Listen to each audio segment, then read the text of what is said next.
a more casual look at it, I presume you don't think it as a... Excuse me.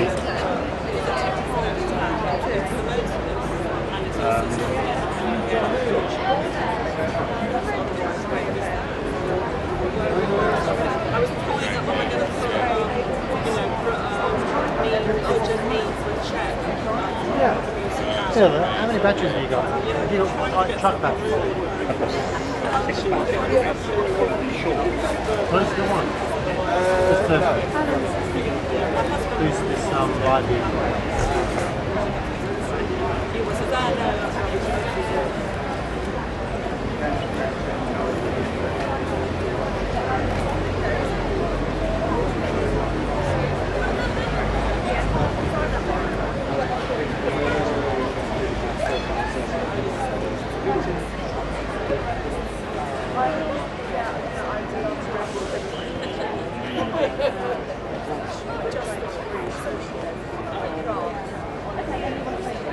I quite like the word when you go to do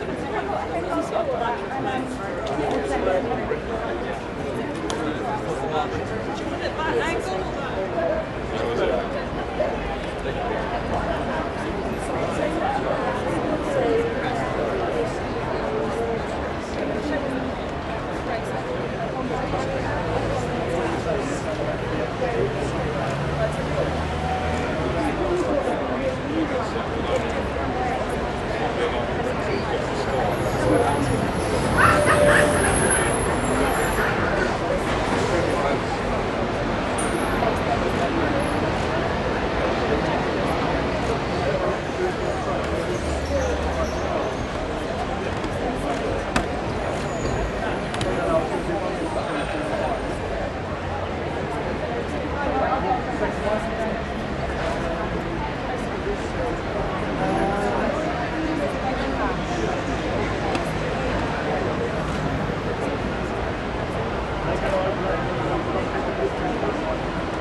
It's because the back focus was...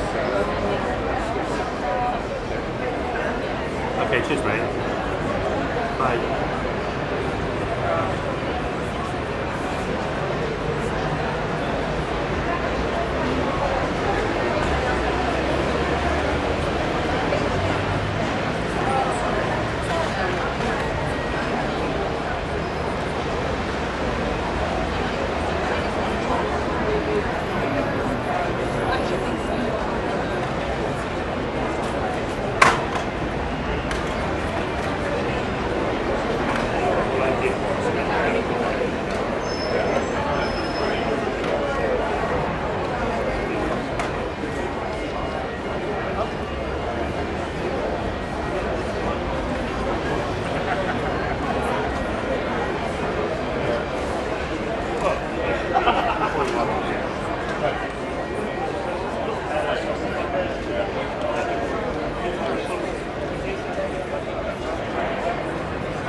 Yeah, I was just going to secondary school, so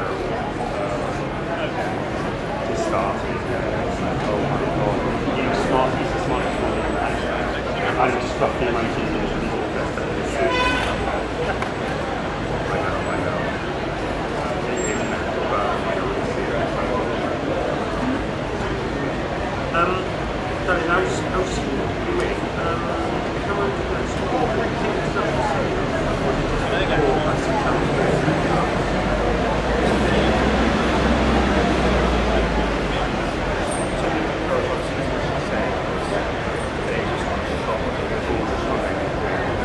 comes out talking.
When they do, I will. Okay. How will you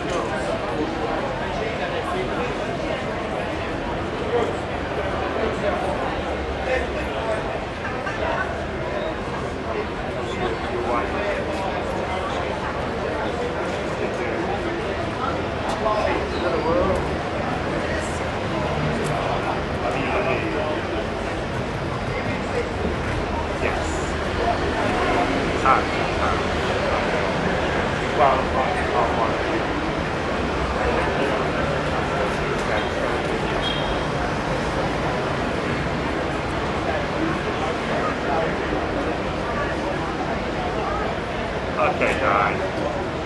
Okay, darling.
ignored?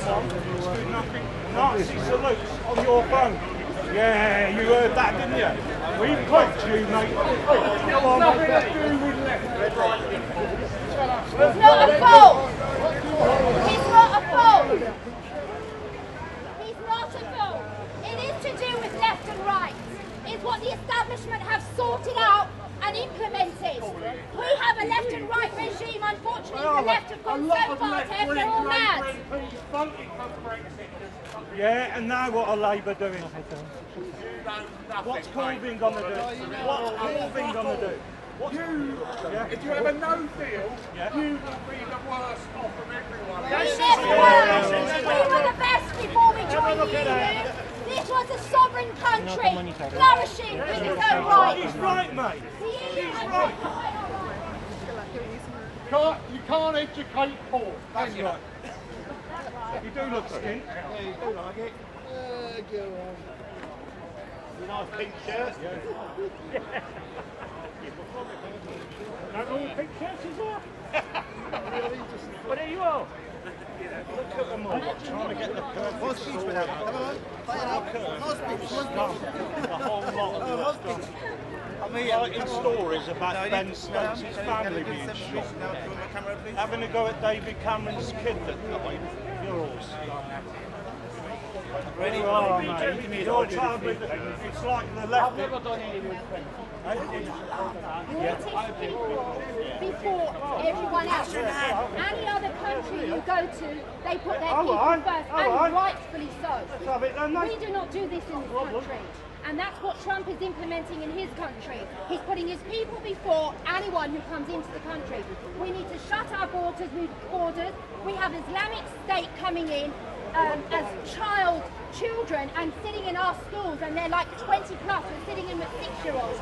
For example, they're walking through a borderless country and infiltrating and planning and plotting against us.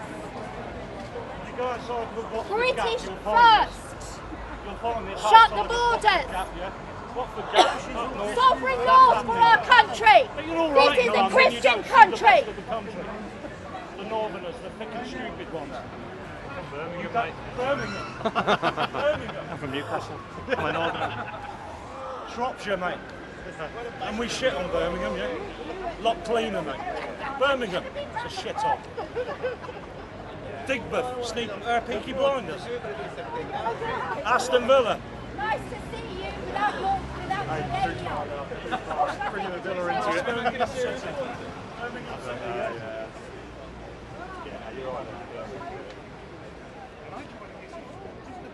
God save us! God save people! God save us! We need saving. God save our country! Bring back Christianity into this country! Our children need to be brought up with Christian values, not Islamic values. I know it's not taboo to talk about it, but it's what's happening. Wake up! Wake up! Wake up before it's too late! Wake up! Wake up, little Wake up! You wake up. I said wake up before it's too late! Yeah, you kick Blue to wake up. This is a country, not Islamic. Thank you. Our children should be brought up in Christian, virtual values. It's a complete race.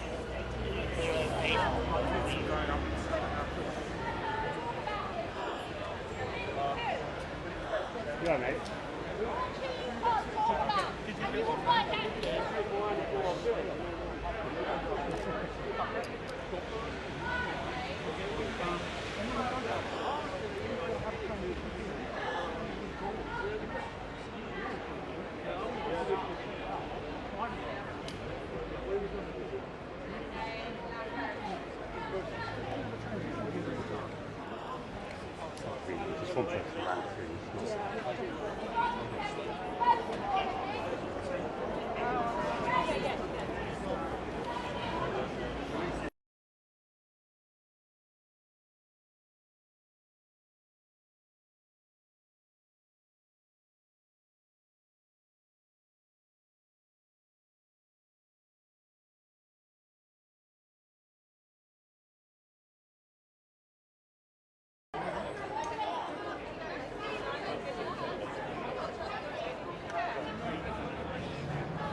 Us.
the last act.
the Judicial Power Project in the Centre Right Think Tank Policy Exchange.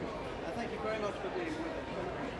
I think your position is, correct me if I'm wrong, but saying that really this whole issue of your own involvement is not constitutional law.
Yes, sir. My ladies, my lords.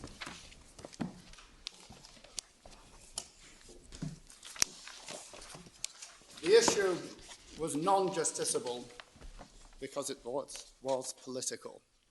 It was political for two reasons.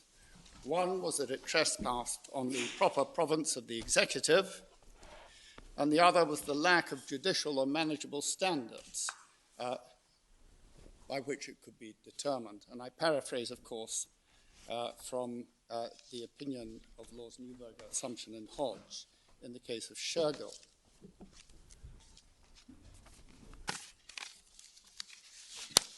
Much reference has been made to constitutional principle. Constitutional principle may embrace legal rules, but it may also embrace convention. Convention that is not amenable to enforcement in a court of law. And an example of that was seen in Miller 1 in reference to the Sewell Convention, which was expressed in statutory form, but nevertheless remained a convention for all that. In order to proceed under the heading of constitutional principle, there has to be an element of legal content. And if you take the example that was cited by my learned friend Mr. Fordham of the Unison case, there one could clearly identify the legal right of access to justice and therefore rely upon that in order to determine the declaration of a right and the enforcement of a right. Here we have reference to what is termed parliamentary accountability. But what legal content does that concept actually embrace, as distinct from its practical and factual content. Ultimately, what this court is being invited to do is to control the length of the prorogation of Parliament as exercised under the prerogative. The length of each session of Parliament and the frequency between sessions is regulated by constitutional convention and not by the law. And of course, that was not always the case, because very early on, Parliament enacted the Triennial Act, which determined that Parliament could not be prorogued within 50 days of it having been summoned. And then in the Triennial Act of 1664, that provision was repealed expressly on the basis that it was in derogation of the exercise of the prerogative with which we're concerned. And since then, Parliament has not sought to legislate generally in respect of prorogation, having had an opportunity over more than 300 years to do so. Of course, it has legislated in order to determine that in certain occasions, on certain times, it should not be prorogued, but will be recalled. And the most recent example, which has been repeatedly referred to, was Section 3 of the Northern Ireland Executive Formation Act. There have been efforts to distinguish the exercise of dissolution from that of prorogation. Dissolution has been repeatedly identified as forbidden territory for the courts. It is not justiciable. And yet, the distinctions that have been drawn between that and prorogation are far more apparent than they are actually real.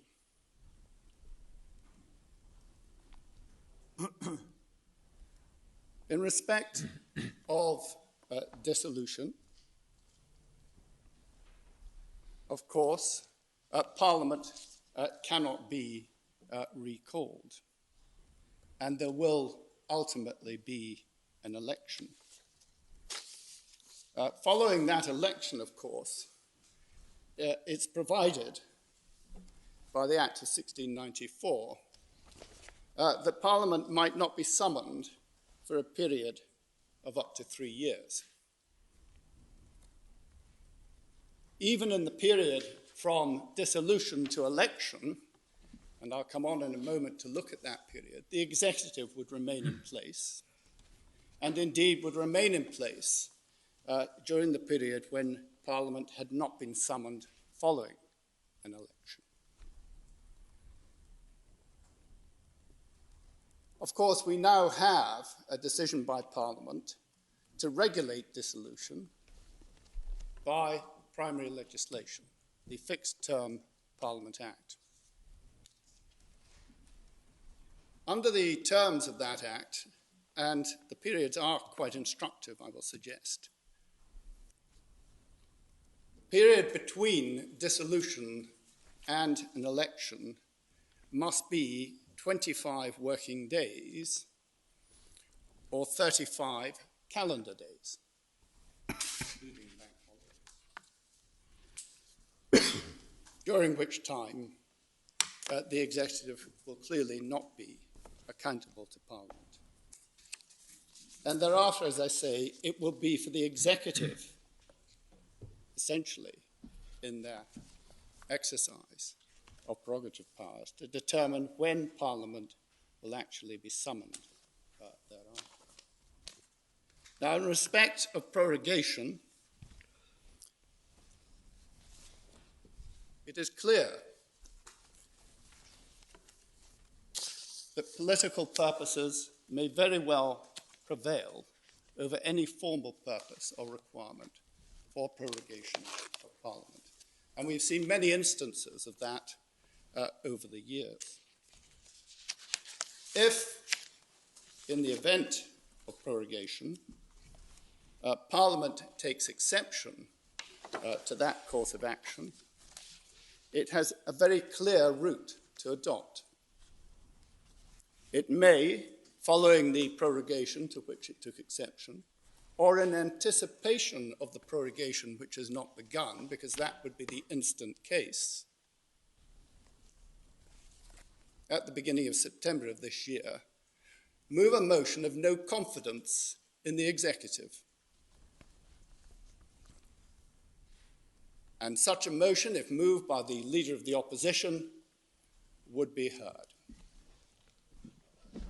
So, if it has notice, as it did have, that it was to be prorogued for a period that it took exception to, or at a time to which it took exception, it was perfectly free to move a vote of no confidence. What if it conceived that that would not be to its political advantage? The Lord makes the very point I was coming to. I'm sorry, I keep anticipating your points. Do forgive me, Lord Keane. That is precisely the point. It is then a determination of political advantage as to whether or not such a motion is made, and indeed the same can be said about the ability of Parliament to move a motion in terms of the Fixed Term Parliament Act. And such a motion was, of course, moved in anticipation of the prorogation, but the opposition chose to abstain. Again, an entirely political act. They did not wish to go to the country. They did not wish to go to the people. We've heard this suggestion that dissolution is different because the executive is then answerable to the people. Well, by way of prorogation, again, the executive may very well be answerable to the people if Parliament takes exception to the prorogation that has been proposed. So I respectfully suggest that the attempt to draw some distinction between the justiciability of the dissolution of Parliament, which of course prior to the Fixed Term Parliament Act would be determined as a political act essentially, and that of the exercise of the prerogative of prorogation is simply not worthy of any detailed examination. The results may very well be the same. The political considerations of all sides of Parliament are bound to be very similar, and the act of the executive can always be the subject of scrutiny, ultimately by the people in the form of an election, should Parliament choose to adopt that route. But as my Lord Kerr observed, they may decide that it is not politically convenient for them to achieve that consequence. So that is where we stand so far as the issue of justiciability is concerned. Whether it be dissolution or whether it be the prerogative of prorogation, this is forbidden territory. It is a matter between the executive and Parliament. And if Parliament takes exception to the executive, they have the tools available to address the matter. If they choose not to employ those tools, that's a political matter. It is entirely for them.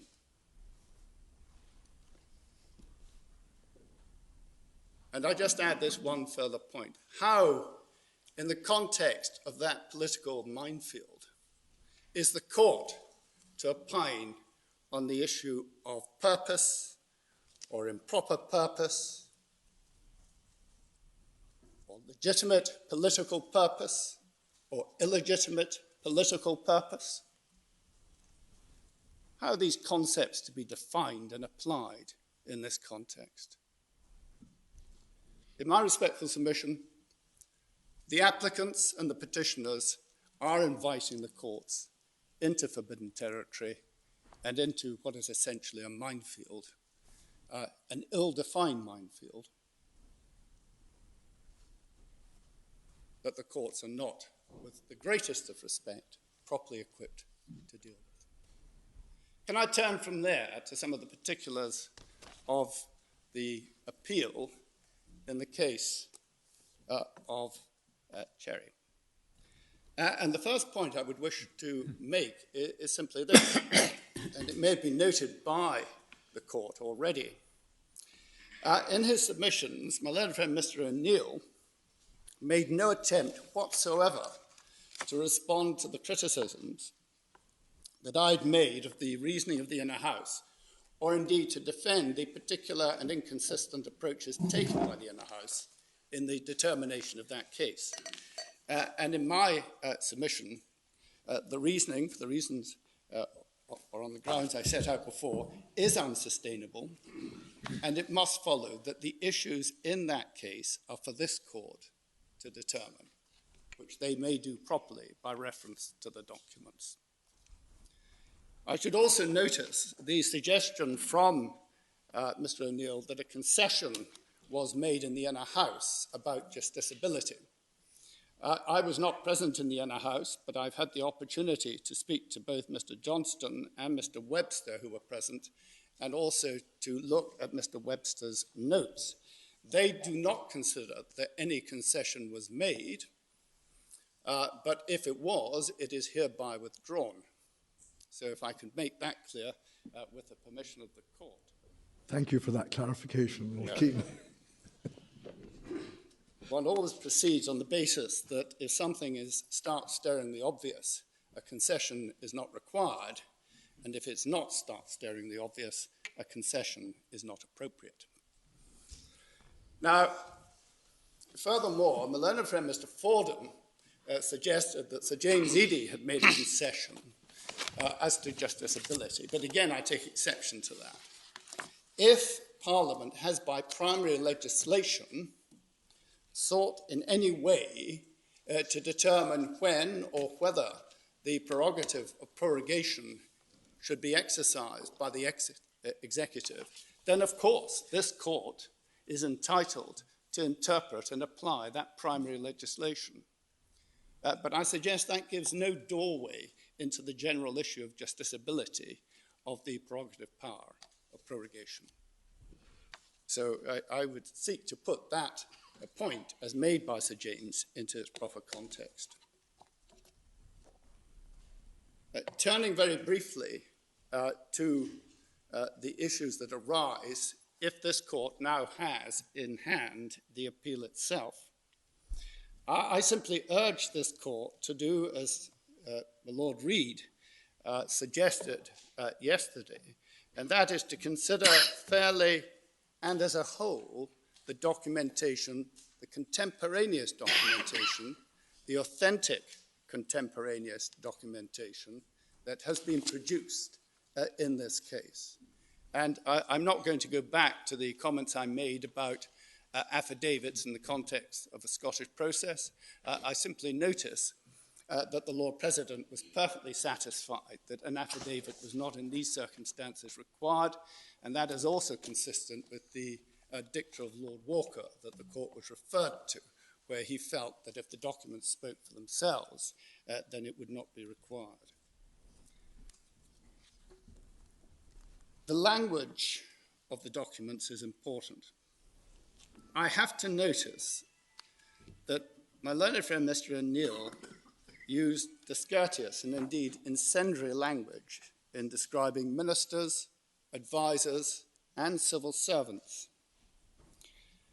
That language is wholly unwarranted, but it does reveal an error in his approach. If you approach the documents with a preconceived belief and mindset that they are a sham, then of course that will lead you to a particular conclusion with regard to the construction of some passages in those documents. If, on the other hand, as I would submit, you read them fairly and with an open mind, and they are obviously authentic documents, and you realize that they give considered advice to the Prime Minister and properly record a formal cabinet meeting, then I say a different picture appears. And I simply commend that approach, that interpretation to the court.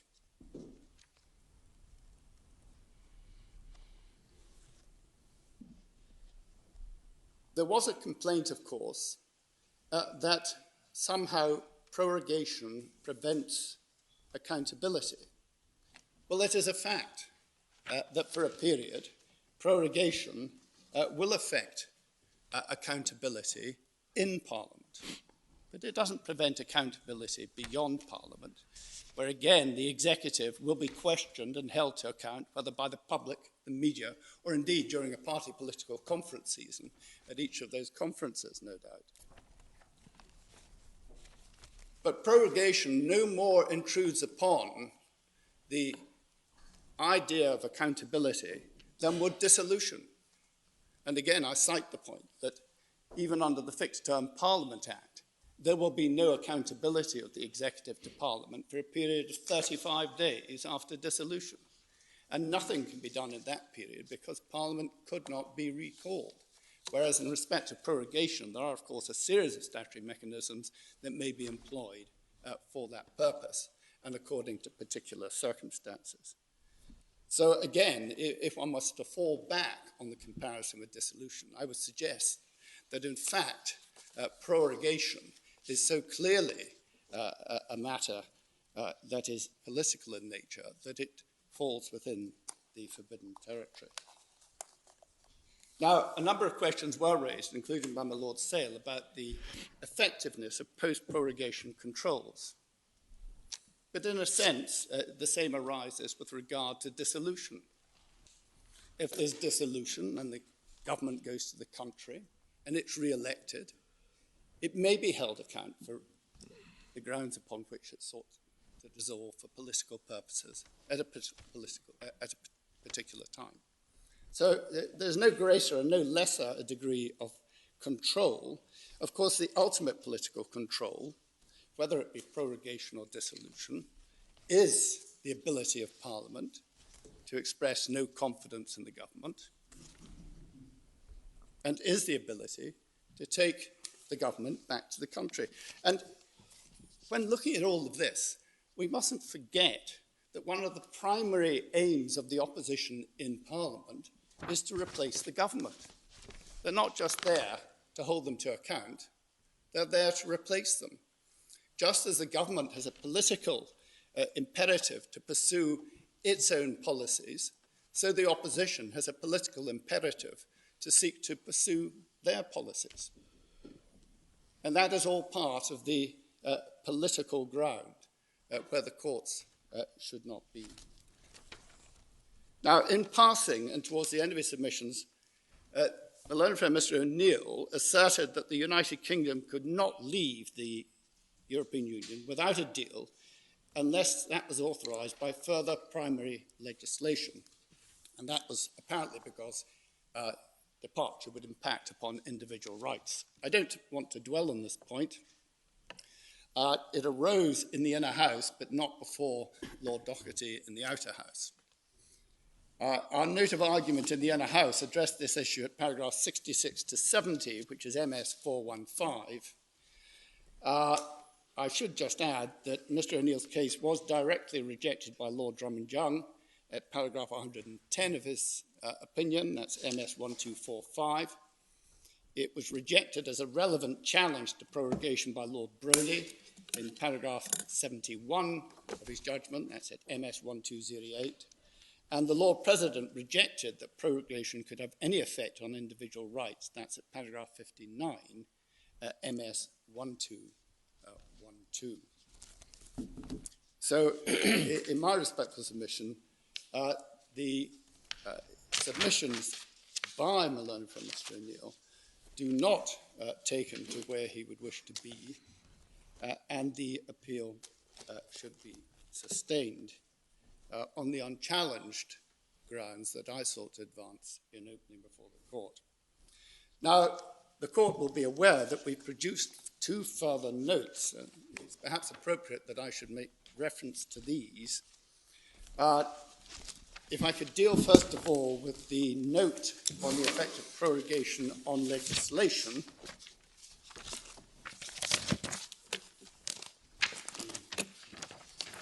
There was some discussion of this yesterday, and we've addressed the factual and legal position in the note that we produced this morning.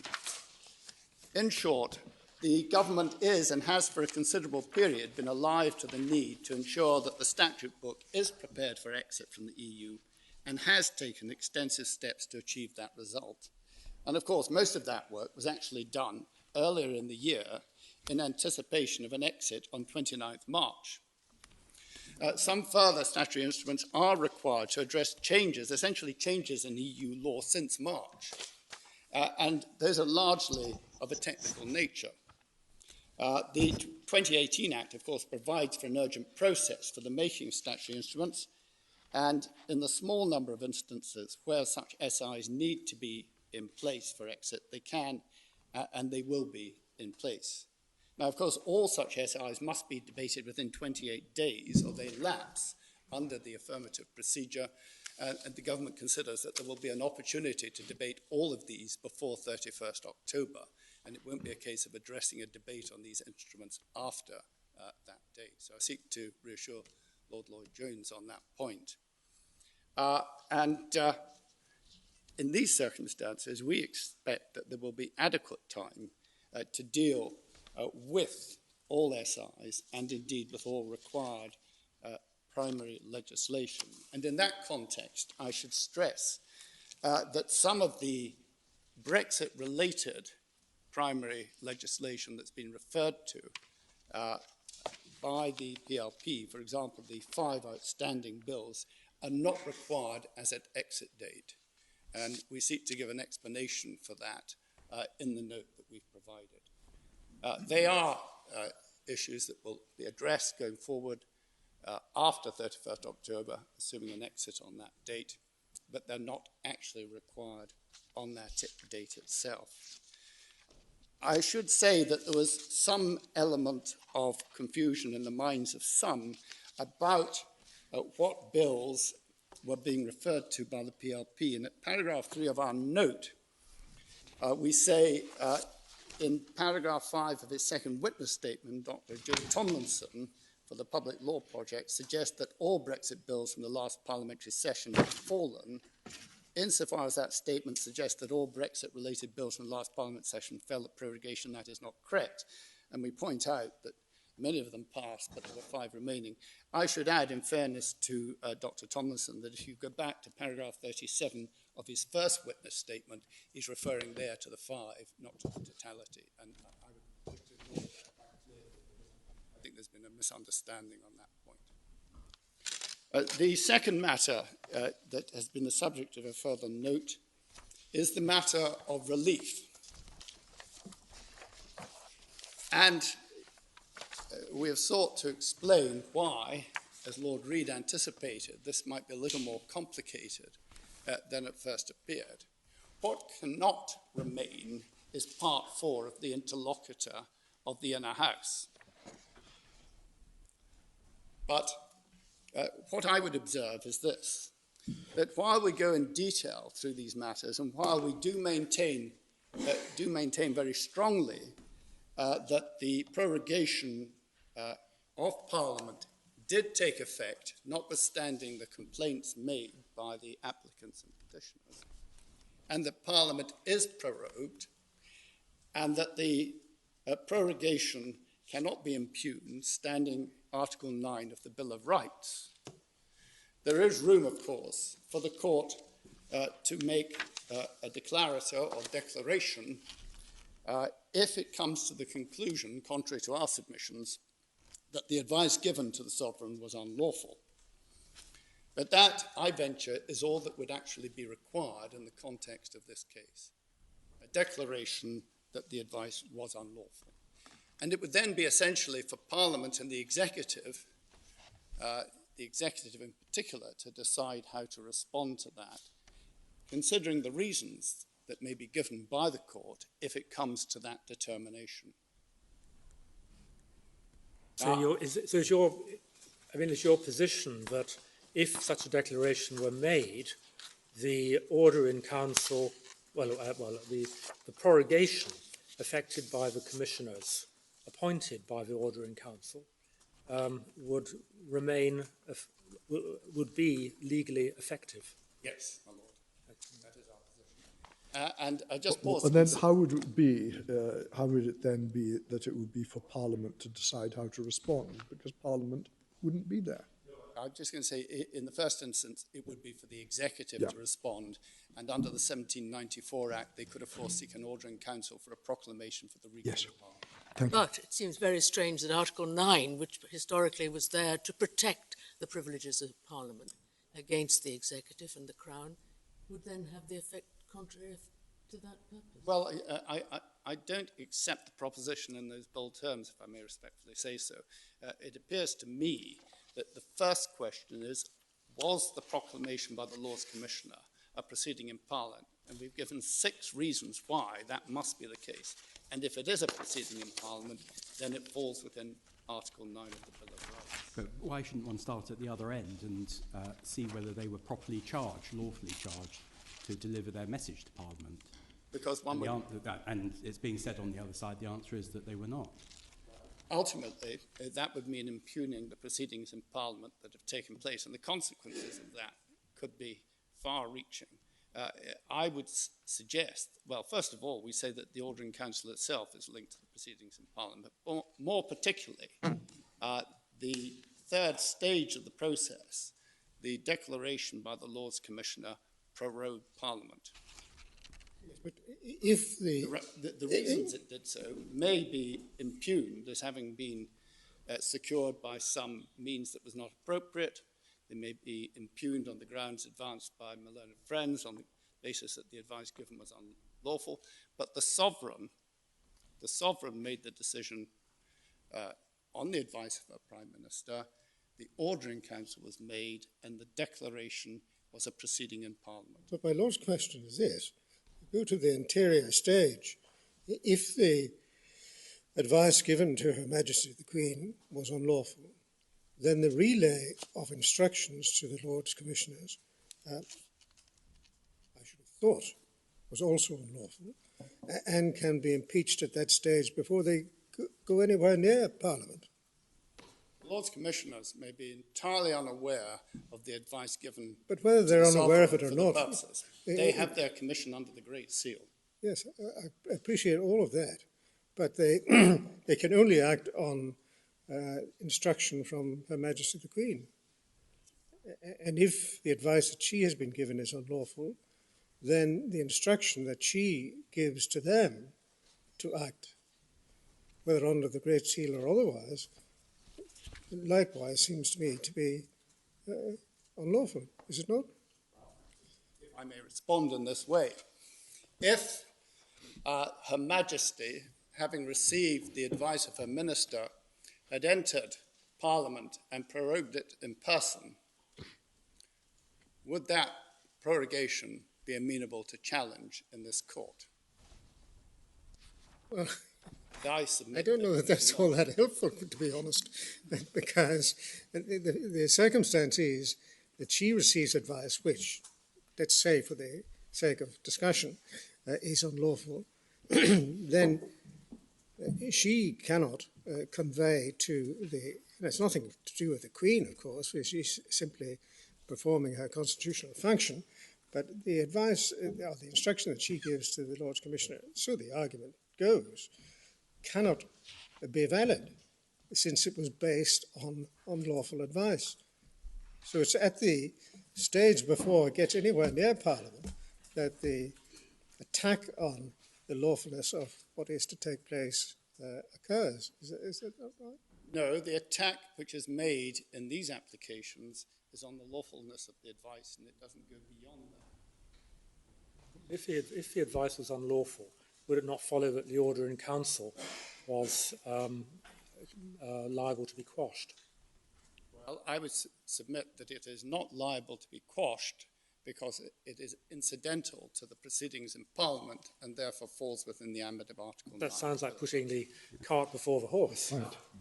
I say that we should actually start by recognising that the prorogation was a proceeding in Parliament which falls within the ambit of Article 9 of the Bill of Rights, and we don't have to go further than that.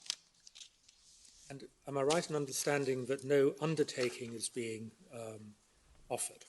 I indicated to the court in opening that the Prime Minister would take all necessary steps to address any decision of the court that determined that the advice was unlawful.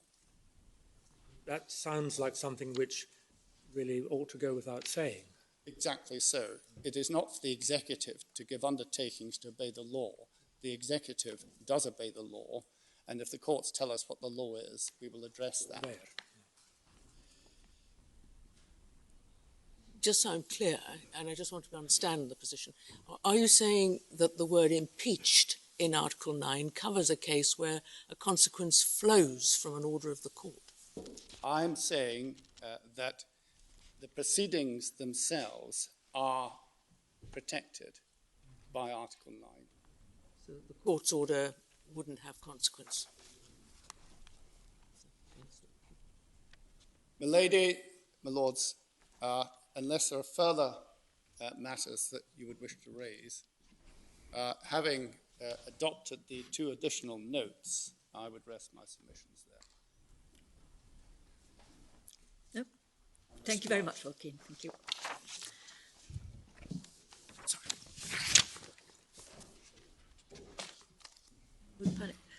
I suspect that Mr. O'Neill may be correct in saying this case is unique in having 3 members of the House of Lords addressing it. Whether that's an advantage the courts may not need to pronounce upon. Or perhaps a precedent. My ladies, my lords, I gratefully adopt the submissions that the court heard this morning from the Lord Advocate, from Mr. Fordham and from Lord Garnier.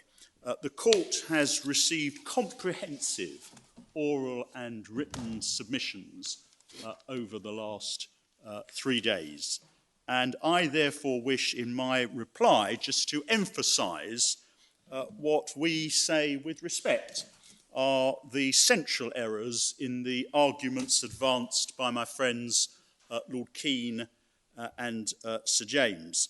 And may I say something about the facts, and then the law, and then can I address the remedy, as my friend Lord Keane did. Now, on the facts, we say the central issue is why was it appropriate to prorogue for 5 weeks, longer, as the court knows, than on any occasion in the past 40 years. And Lord Keane's response when this question was put to him was that the prorogation was not in substance for 5 weeks, because 3 weeks of the period would have involved the recess of Parliament for the conference season. Therefore, in truth, the prorogation is for 7, I think he said, 7 working days of Parliament. Our response is we say that does not explain, far less justify, closing Parliament for 5 of the 7.5 weeks prior to the 31st of October, having regard, of course, to the adverse effect on the ability of Parliament to perform its scrutiny functions at this critical time. Why do I say that? Well, because first, as Sir James and Lord Keane both accepted, it is Parliament, not the executive, which decides whether to have a recess for the conference period. Parliament may or may not have decided to have a 3-week recess this year when the 31st of October is fast approaching. The Prime Minister's decision took that matter out of the hands of Parliament.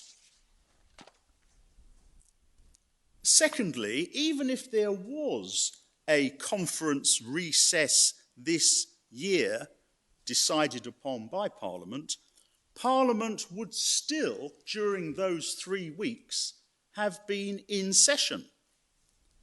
And therefore, written parliamentary questions could have been asked and would have needed to be answered.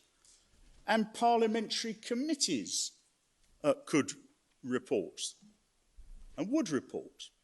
The court knows that it's been a regular feature of the past few months, at least the last few months, that parliamentary committees have been reporting and reporting urgently on all aspects of the Brexit process. So some degree, an important degree, of parliamentary scrutiny would still have been available.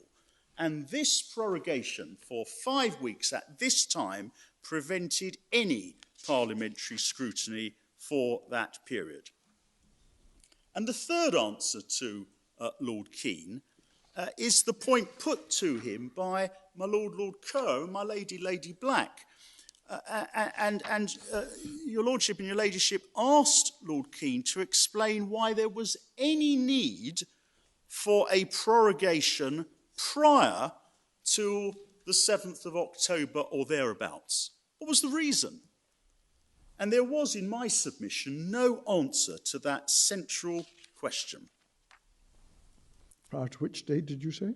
The 7th of October, a week or so, not precisely, but around the 7th of October. What was the need for a prorogation prior to that date, was the question put, if I understood correctly, by my Lord and by my Lady. Yes. And I say, court heard the answers, I say there was no coherent answer to that question.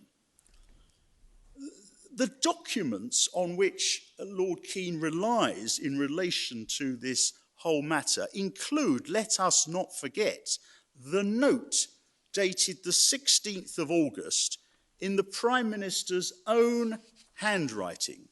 It was read out yesterday by my friend Mr. O'Neill, and I don't ask the court to go back to it, but it's in the Miller Trial Bundle, tab 39, page 316, electronic page 379. And it's the one where the Prime Minister says the whole September session, these are his words, is no more than a rigmarole to show the public MPs earned their crust. That's what it says, and that's his words.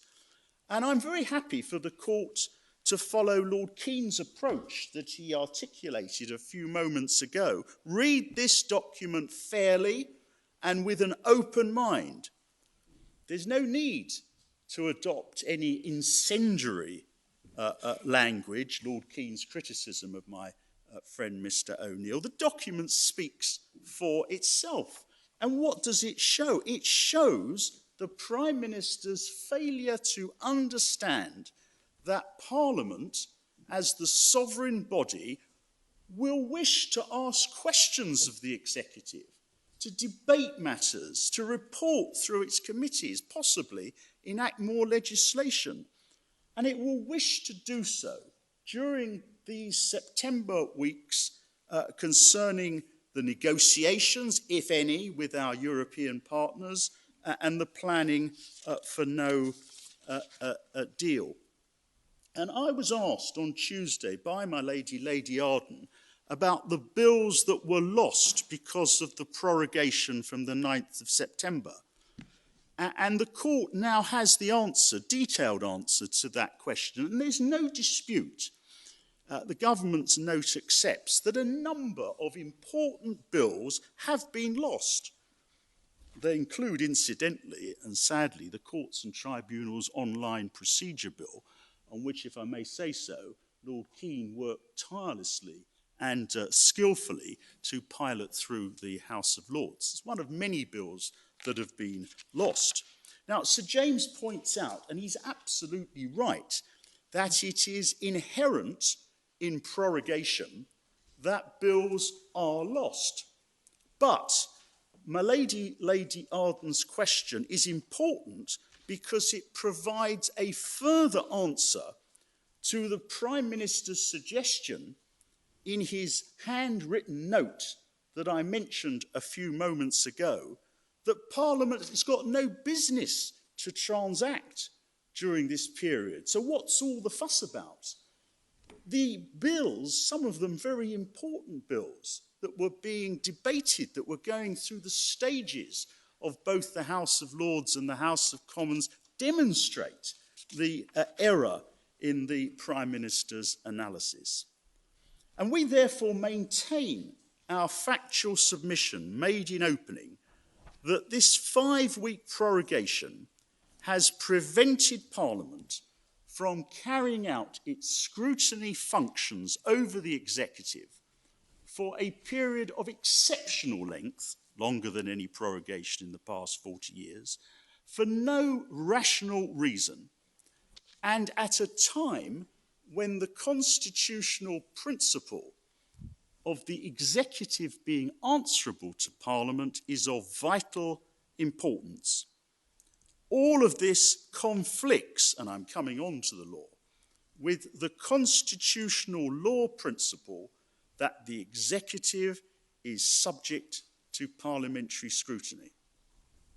And it's enough for our case to apply, as the Deputy President put to me on Tuesday, the Padfield principle that a minister can be shown to have acted unlawfully in the exercise of a discretionary power because of the effect of the decision. And my friend Mr. Fordham was absolutely right this morning to emphasise that my Lord the Deputy President's judgment in the Unison case is again based on impact. It's not based on there being any need for a malign motive. But I add, if necessary, and on my case it is not necessary, I would go further, if necessary, and invite the court to draw the inference that the length of the prorogation was motivated or at least strongly influenced by the Prime Minister's wish to prevent scrutiny by Parliament because he regarded Parliament as a threat to the successful implementation of his policies. There is no rational reason for a 5-week prorogation, giving the Prime Minister the broadest possible margin of discretion. And if that's right, the court is entitled to draw an inference that there was an improper reason. See Padfield. I remind the court that in opening I referred to 2 interviews given by the Prime Minister himself on the 30th of August. It was our trial bundles tabs 54 and 55. The court will recall it was a BBC interview and a Sky News interview. And in each of those, the Prime Minister himself stated that Parliament was a threat to the implementation of his policies. Neither of my friends, Lord Keane nor Sir James, addressed that evidence. The documents on which the government relies are of limited assistance to the court because there is no witness statement by or on behalf of the Prime Minister telling the court that they contain the only reasons for a 5-week prorogation. May I turn to the law? The argument advanced by both of my friends has 2 main limbs. First, they say the issues are not justiciable. And second, they dispute that there is any relevant principle of constitutional law. We respond that those 2 points go together.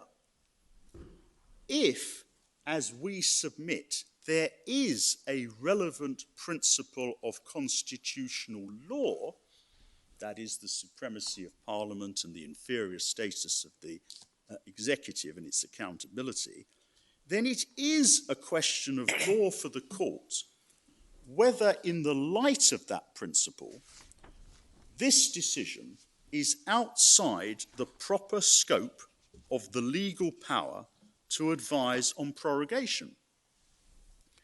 Sir James accepted, and properly so, in answer to my Lord Kerr, that it is for the court to decide the proper scope of a prerogative power. We submitted and we maintain the submission that parliamentary supremacy is a principle of our law. It is as fundamental as the rule of law and access to justice. It is not a mere convention.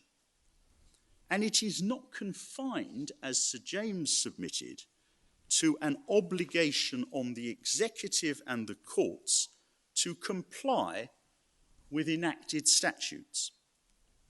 That is a consequence, an important consequence, of parliamentary sovereignty. But another feature of the legal principle of parliamentary sovereignty is that the executive is answerable to Parliament.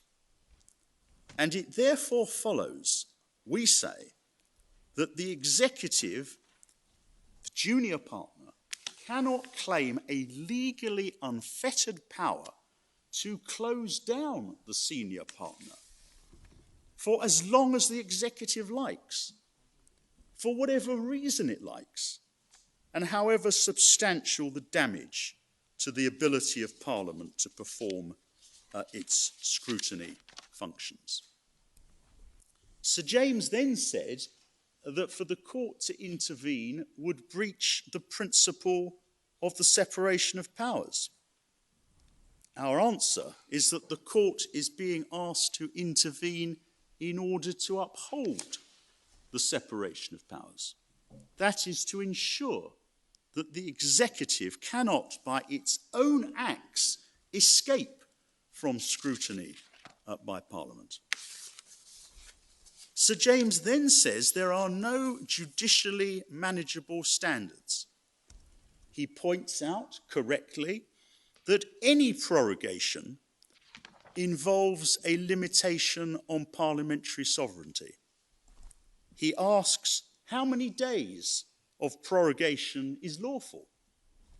What reasons may justify prorogation? Our answer is that the court will, in this case, carry out precisely the function that it performs in other public law cases. It applies the relevant legal principle, here the supremacy of Parliament and the answerability of the executive, to the circumstances of the case. It looks at the length of the prorogation. It looks at the reasons given for the length of the prorogation. It looks at the adverse impact on parliamentary scrutiny. It looks at any inferences the court thinks it appropriate to draw as to whether at least part of the motive was to avoid parliamentary scrutiny. And having done all that, the court asks itself whether, in the light of all those circumstances, and applying, I accept, a generous margin of discretion in favour of the Prime Minister, whether his decision, his advice, is beyond the proper scope of his powers. This is standard business in judicial review in all other contexts. Was this decision reasonably necessary to further a legitimate objective, conferring a broad margin of discretion because of the context? And I say it is not, with great respect, it's not the function of the court to identify all the circumstances in which prorogation would be lawful. And the court does not need to supply a bright line standard, an algorithm, to answer all circumstances. A good example of that is the judgment of my Lord the Deputy President in the Unison case. The fees charged by the Lord Chancellor to those wishing to bring proceedings in the Employment Tribunal were unlawful, and they were unlawful because of the adverse impact on the constitutional principle of access to justice. And they were unlawful even though it would be lawful for the Lord Chancellor to charge some fees. And the court was not identifying, how could it, where the dividing line would fall. Sir James then referred to various acts of Parliament, including the recent Northern Ireland Act. And I say none of them assists in this exercise because none of them can be said to involve a parliamentary intention to remove the obligation on the executive only to exercise its powers in a manner lawful under the relevant principles of our constitutional law and our judicial review. Then finally, Sir James relied on the fact that the authorities have suggested that the power to dissolve Parliament is unreviewable, and the court has expressed interest in that matter. I respectfully agree with what the Lord Advocate and Lord Garnier submitted this morning. Dissolution of Parliament serves a vital constitutional function in ensuring democratic accountability of the members of the House of Commons. But I add a further factor. Prior to the abolition of this prerogative power in 2011, it was unreviewable because it was a personal prerogative of the Crown. See RFV Houston, Essays in Constitutional Law, its authorities, our authorities, the Miller authorities, Volume 5, Tab 81, and the relevant passage starts at page 75 and continues to address this question at pages 79 to 80. Now, my Lord Carnworth asked Sir James whether it was his submission that Her Majesty does enjoy a personal prerogative in relation to prorogation of Parliament. And Sir James was very clear in his answer. He said, "I am not making any such submission." And that answer, the court will recall, is consistent with what happened in this case. I showed the court in opening the radio interview with the President of the Council, Jacob Rees-Mogg. I think he said, "I'm not making any positive submission to that effect." But yes, I'm not making any such submission. It's no part of his case. No, I it's think no that's part of his case. And it's our argument is to the contrary. And I say it is entirely understandable why Sir James did not make a positive submission that Her Majesty does enjoy a personal prerogative in relation to prorogation.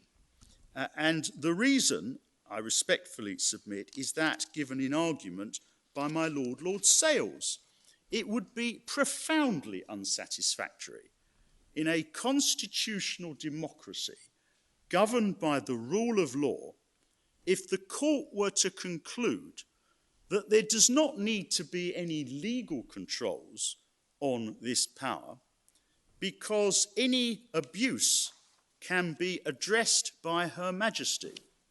That would place Her Majesty in a quite impossible position. Remedy. The remedy we seek from the court is a declaration that the Prime Minister's advice to Her Majesty was unlawful. And we would respectfully ask the court, if it is in our favour, to make such a declaration as soon as possible, no doubt for reasons to follow. As soon as possible, because time is of the essence. We do not accept the argument, respectfully do not accept the argument advanced by my friend Lord Keane that Article 9 of the Bill of Rights immunises the order in council or any action that was taken in reliance upon it. And that is because the order in council was based, if our submissions are correct, on unlawful advice. The order in council is not a proceeding in Parliament. It precedes the proceedings in Parliament. And therefore, if necessary, we would argue that the court is able to give further relief. However, we would expect, in the light of a declaration, that the Prime Minister will ensure that Parliament resumes as soon as possible next week. And we consider that the appropriate way forward is for these matters, in the light of a declaration, to be addressed by the Prime Minister, by politicians, and by the parliamentary authorities. And we recognise that unless it is necessary to do so, this court will understandably be reluctant to grant further relief. The court understandably will be anxious not to take any steps that may be seen as trespassing on the exclusive right of the Houses of Parliament, quote, to determine the regularity of their own internal proceedings. I quote from Lord Simon in the Pickin case at page 799A. So however, of course, Parliament needs to have, in your scenario, it needs to have the opportunity to do that. It does. So it would need to meet as soon as possible in order to decide what it's going to do next. Exactly so, my lady. And I emphasise, although we are seeking only a declaration, it's an important declaration. We would ask the court, if it's with us on the merits, to give an indication, if the court thinks it appropriate, an indication of what the court expects now to happen. That is, for Parliament urgently to meet so that Parliament can decide what happens next. Can I ask, yes, does Parliament have power to determine that it had not been prorogued and then to save all the bills that were lost or seemed to be lost when the purported prorogation happened? In my submission, Parliament would have power to do what it thinks appropriate in this most unusual situation, and were it to decide that by reason of the prorogation having been based on unlawful advice, if the court's with us, from the Prime Minister to Her Majesty, that it would then, in the view of Parliament, to be appropriate to treat the prorogation in parliamentary terms as null and void, then that decision could not be challenged in the court, because that decision would undoubtedly be a decision that was a decision concerning the regularity of their own internal proceedings. And I am submitting that the appropriate way forward in this unusual and difficult circumstance is to let Parliament sort out the problem. But it can only do so if, first, the court grants a declaration that the advice was unlawful, and if the court, with great respect, thinks it appropriate to do so, encourages the Prime Minister to ensure that Parliament meets as soon as possible next week.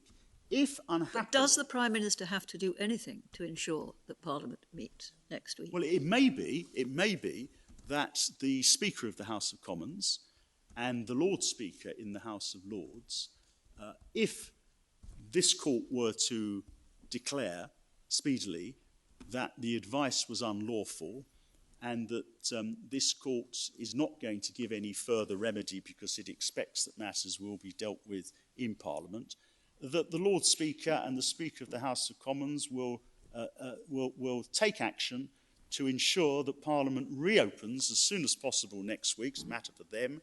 And then Parliament can debate, and Parliament will decide exactly how it wishes to proceed. And in my submission, that is the appropriate way forward. It's not for this court, I respectfully submit, to become involved in those matters unless it really has to, unless the matter needs to be looked at further. Well, I quite understand that, but do I correctly understand your submission that if a declaration of unlawfulness in relation to the advice is given, it doesn't require any intervention by the Prime Minister? It's really a matter then for Parliament. That would be my submission. It would be a matter for the Lord Speaker, the Speaker of the House of Commons, to decide how best now to proceed. They would know, in that contingency, they would know that this court, the Supreme Court, had ruled that the Prime Minister's advice, which led to the prorogation, was unlawful. They would know, if the court were prepared so to indicate, that the basis of that declaration was that the court took the view that the parliamentary scrutiny was required for legal reasons, and no doubt politicians and others would be asking the Speaker of the House of Commons and the Lord Speaker to reassemble Parliament so that Parliament can decide as soon as possible next week how they think, how Parliament thinks it best to proceed. This court would have done its job and it would then be back to Parliament. All that could stand in the way of that would be if the Prime Minister, and I very much hope that this is unrealistic, that the Prime Minister hears of a declaration, hears of indications from the court that says, well, I'm simply not going to take action. In those circumstances, we would submit that it would be open to the Speaker of each House to reassemble Parliament, if they so wished. He doesn't have to take action on your submission. In my submission, no. I'm just wondering about the possibility that this might lead to a further constitutional clash. The implication of Lord Keane's submissions, as I understood them, was that even if this court were to declare that the advice was unlawful, Parliament would nevertheless stand prorogued, because the prorogation, he submits, is nonetheless effective. And following that logic, Parliament could not meet again unless, I suppose, a proclamation were to be made under the 1797 Act, which would have to be initiated by the Prime Minister. My answer to that is if the court gave a declaration, and even if the court, as I'm suggesting, gave no further remedy, it would be implicit in that what followed from the advice was infected by the illegality, the unlawful nature of the advice. And if it were thought appropriate by the Lord Speaker and the Speaker of the House of Commons, notwithstanding the view of the Prime Minister, to reassemble, there could be no legal challenge to that. Parliament would be deciding how best to proceed. There could be no legal challenge to any decision that was made by Parliament itself as to what to do next. That's my submission. I just wonder whether people don't need to have a clearer view, whatever the outcome of these proceedings are, where everyone is left. I mean, if we uphold your appeal, isn't it going to be very important, not least because of the time constraints which you've urged upon us, that it's very clear who is the person in law from whom further steps are required? Is it the Prime Minister, which it would be if Parliament is prorogued, as I understand it, or is it the Speakers, which it would be, as I understand it, if Parliament was not prorogued? Don't people need to know where they stand a little bit more clearly than you're indicating?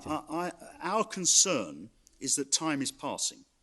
And if this court is going to make a ruling on these questions, it will inevitably, we fear, take this court longer than if this court simply decides to declare illegality. Just make an assumption that whatever this court thinks the answer in substance is to these proceedings, this court will produce that answer as soon as it humanly can. Make that assumption. Well, I'm very grateful. I've made my submissions. It's self-evidently a matter for the court how it thinks it best appropriate to proceed. My submission is governed not just by questions of time, it's also governed by the standard approach when we come to remedies, as my Lord better than most knows, that the court only does what it needs to do. And it doesn't do more than it needs to do. But I take your Lordship's point. It may be helpful, probably would be helpful, for the court to say as much as it can within as speedily as possible in relation to these matters. Clarity is very important so that everybody knows where they stand. I entirely take the point that my Lord is making. If the advice was unlawful, has there nevertheless been a valid prorogation? Yes. Can we duck that? I'm not suggesting that the court ducks it. I'm politely suggesting to the court that it does as much as it can, as quickly as it can, if it's with us on the merits.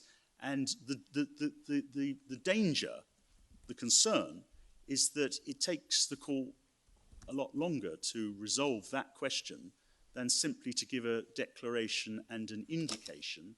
And time is passing. We have already lost, effectively, 2 weeks of the 5 weeks. But your submission, Lord Panic, surely has to be that if the advice is unlawful, then any action taken upon it cannot be valid. It is my submission. Yeah. It is my submission. And although you're not asking us to go further, there is an order in the Scottish proceedings to the effect that the prorogation is of no effect. I take and we're being asked by Lord Keane to recall that is also that order. That is true. But I'm anticipating, this may be impertinent, that the court is going to give an answer as soon as possible, as soon as humanly possible, to use the President's word, but it's going to give a reasoned decision at a later stage. I assume that the court is not going to produce it all in one go. Make no assumptions I make whatsoever. no assumptions. I make no assumptions. We are asking the court to do whatever it thinks is appropriate in these circumstances. I've made my submissions, but I take my Lord's Deputy President's point in relation to this, and I take the point made by Lord Sales and Lord Wilson. I may have misunderstood you, but when you talk about a declaration of unlawfulness, does that extend only to the advice or also to the standing of the order in council? Well, we have asked only for a declaration that the advice of the Prime Minister was unlawful. Yes. But, as is put to me, it is an inevitable consequence of a conclusion to that effect that the order in council was also unlawful, if I be right, that Article 9 can't protect it because it's not a proceeding in Parliament. That's how I put it. Okay. Is it possible that there's a sort of two-stage solution? Because what you're suggesting is a course that might avoid another major constitutional question having to be resolved on this appeal. Yeah. Namely, is it the court which has jurisdiction to give relief, or is it Parliament's sole prerogative in relation to the conduct of its own proceedings? Is it a two-stage matter, possibly, that if the court were minded, and I'm certainly not giving any indication, to be in your favour, then it could defer that question to see what happened, or what? Well, that's was what I was submitting to the court when I started this submission on remedy, that the appropriate way forward may be for the court to give a declaration, if it's in our favour on the merits, to give an indication of what it thinks now ought to happen over to Parliament, but if necessary, the court would have to inevitably have to deal with a further thorny constitutional question of whether further relief is appropriate. But that may be unnecessary. It may be that in the light of a declaration and an indication, this matter can be resolved in Parliament. Well, I'm sure that Mr. O'Neill would say that he's asking us to uphold the interlocutor of the inner house. Yes. Yes. Yes. Well, I'm reminded, I'm grateful by Mr. Fordham, that paragraph 17 of the note that the Prime Minister and the Advocate General for Scotland presented to the court this morning, paragraph 17, does say that the court may find it would be unlawful for Parliament to remain prorogued for any further period, and that advising the Sovereign to bring forward the meeting of Parliament pursuant to the Meeting of Parliament Act 1797 is the only option lawfully open to the Prime Minister. In that event, a declaration would be sufficient on the basis the Prime Minister would comply with the terms of a judgment having that effect. So, as I understand it, if the court were to indicate that that's the only option lawfully open to the Prime Minister, then the Meeting of Parliament Act provides the answer. But then all the bills would have fallen. That is, yes, subject to Parliament deciding that in these exceptional circumstances a different approach ought to be taken. Well, we will have to decide what the answer is, and we will have to decide in one way or another what the consequences of that answer are. So, my lady. It's not, none of this is easy. No, I don't suggest it is, and that may be why the suggestion of my lady, Lady Arden, which is what I was grappling towards when I was opening these submissions on remedy, may be the best way forward. One takes it in stages. But that's a matter, of course, entirely for the court. So you'd be asking effectively for a limited declaration, meantime, with leave to apply? Yes, with leave to apply, and if the court thought it appropriate, an indication of what the court hopes and expects will happen next. And if it doesn't happen, then the court will need to grapple with the question of whether to grant further relief, which we hope will not be necessary. Those are the submissions on behalf of Mrs. Miller, unless I can seek to assist the court further. No, thank you, Lord Thank you very Penny. much, my lady. And thank you to everyone who has been involved in the preparation and presentation of these cases. A great deal of work has gone on behind the scenes to ensure that the large number of documents, the parties' written submissions, the relevant materials, the authorities, could be made available to us in an organised form and in a very short time. We appreciate that. We're also grateful to the Council who have addressed us for their oral submissions and for largely keeping to the timetable that the court had set. And we recognise the demands that this hearing has placed on the court staff and everyone else involved. I must repeat that this case is not about when and on what terms the United Kingdom leaves the European Union. The result of this case will not determine that. We are solely concerned with the lawfulness of the Prime Minister's decision to advise Her Majesty to prorogue Parliament on the dates in question. As we have heard, it is not a simple question, and we will now consider carefully all the arguments which are being presented to us. But we also know that this case must be resolved as quickly as possible, and we hope to be able to publish our decision early next week. Thank you again, one and all. The court is now adjourned. Thank you.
You start. Will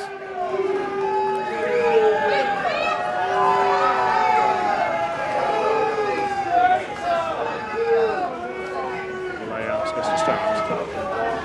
Sorry to speak. You go ahead. So, the Supreme Court has said it's going to hand down a judgment early next week.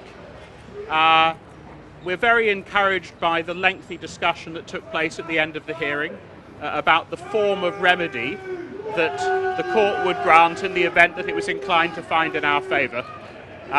We're very happy with how the hearing has gone. We're incredibly grateful to the hard work of our legal teams, and we hope that democracy in the United Kingdom will be restored. Yeah, I think it's really important to understand that the court this afternoon have emphasised that this case is not about when and on what terms the United Kingdom will leave the European Union, if indeed it does. It's about whether or not it was lawful for Boris Johnson to suspend parliamentary democracy for 5 weeks. And like Jolyon, I'm very encouraged by the lengthy discussion this afternoon about the type of remedy the court should pronounce. As I said at the beginning, I remain of the view that I'm cautiously optimistic that the United Kingdom Supreme Court will follow the judgment of Scotland's Supreme Court and find that Boris Johnson's action was unlawful. Can I just make one last statement? All of us, whatever side of the Brexit divide we are on, should be worried about a world in which a Prime Minister can suspend Parliament as an inconvenience. Those who support Boris Johnson's actions at the moment should be asking themselves the question how they would feel about a future Labour Prime Minister, perhaps Jeremy Corbyn, who did not any longer want to be subject to the constraints that Parliament might place upon his actions. How would they feel about this? This is not an issue about Brexit. This is an issue about who holds power in this country. Is it Parliament elected by the people, or is it a leader elected by a tiny number of members, self-selecting members of a particular political party? Yeah, I think it's very important to reiterate what Scotland's Supreme Court said when Lord Drummond-Young said it's not the job of the judiciary to politically scrutinise the government, it's the job of Parliament and MPs like myself to politically scrutinise the government. But when the government suspends Parliament and prevents Parliament from doing its job, then it is possible for the judges to step in. The judges in Scotland were willing to step in, and I'm cautiously optimistic the judges of the UK Supreme Court will do likewise.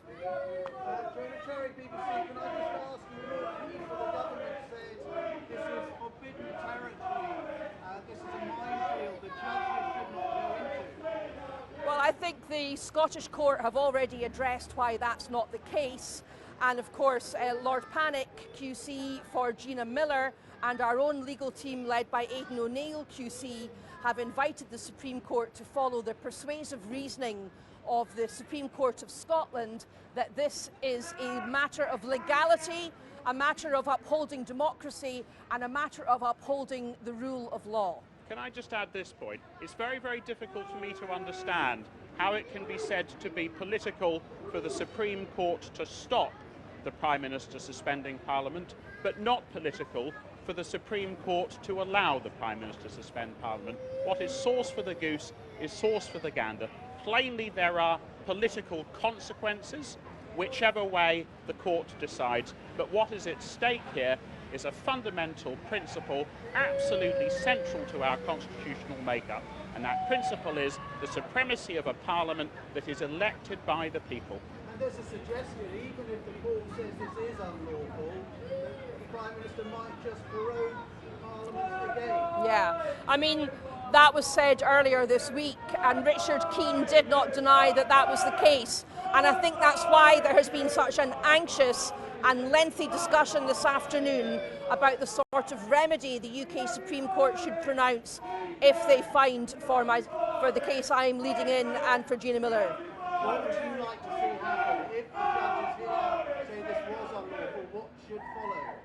I would like the court to make as clear a statement as possible as to what should follow. In a normal functioning democracy, one would expect the Prime Minister to obey what the Supreme Court says, but we are not currently in a normal functioning democracy. We're in a democracy, in inverted commas, where a Prime Minister with no majority has suspended Parliament because it was getting in his way. So I would hope that the UK Supreme Court will be as clear as they possibly can be about the consequences of their decision should they find in our favour.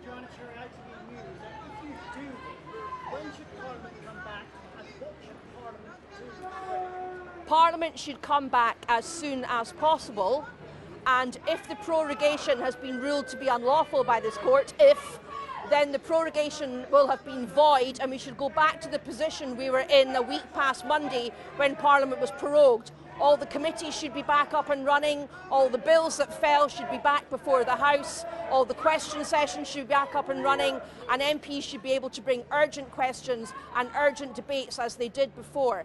Parliament should go back to its normal job in a normal functioning democracy of holding the government to account. That's what my constituents elected me to do. That's what they elected my colleagues who brought this action to do. And no amount of booing and shouting is going to prevent us from doing that. Well, we're in the hands of the Supreme Court now, and we have to find out what ruling they make. But that's why I'm so hopeful that their ruling will be as clear as possible about the consequences of their ruling, so that there can be no room for manoeuvre and no room for any more dirty tricks from Boris Johnson. There is a period of 5 days prescribed by the Northern Ireland Executive Formation Act that begins, if I recall correctly, on the 14th of October, during which Parliament will sit come what may, and those 5 days might well be used by Parliament to enact emergency legislation to remove from an autocratic Prime Minister the right to treat Parliament as a mere inconvenience that he can set aside when politically expedient for him so to do. I very much hope Parliament will use those valuable 5 days to deliver that end result. One further point, the Prime Minister's been very clear that he wants us to leave with a deal. Under the terms of the 2018 Withdrawal Act, there is an awful lot to do that will take a substantial period of time. That work must begin immediately, otherwise we will, whatever the Prime Minister wishes, leave without a deal on the 31st.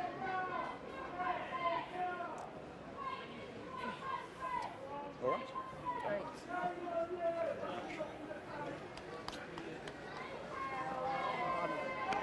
Okay, thank you. Thanks. Thank you very much. Thank you.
sense of urgency, I might prefer, and I thought we might have a chance to wrap it up. I did agree.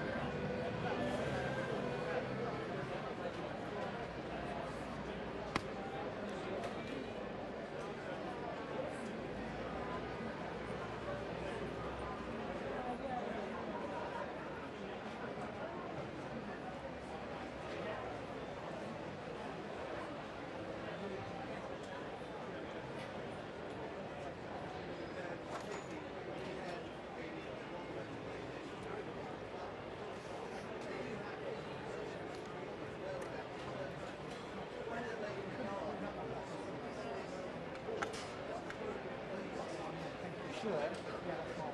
No, just a whole lot. Right. If you could, sorry. I don't think there's any more coming out, is there? Yeah.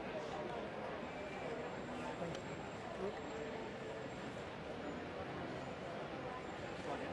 Yeah.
one thing I've learned.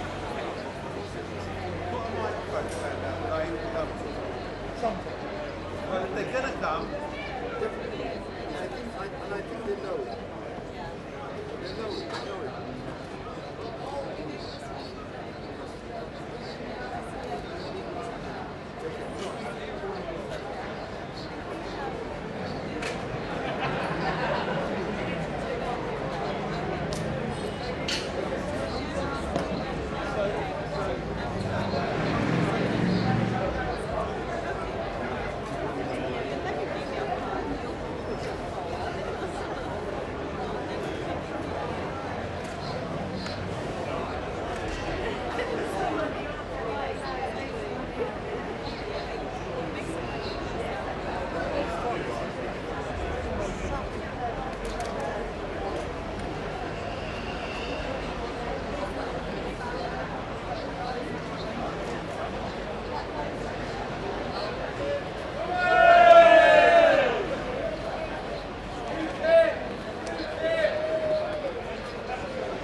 Yeah.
Has anyone here got a MacBook Pro?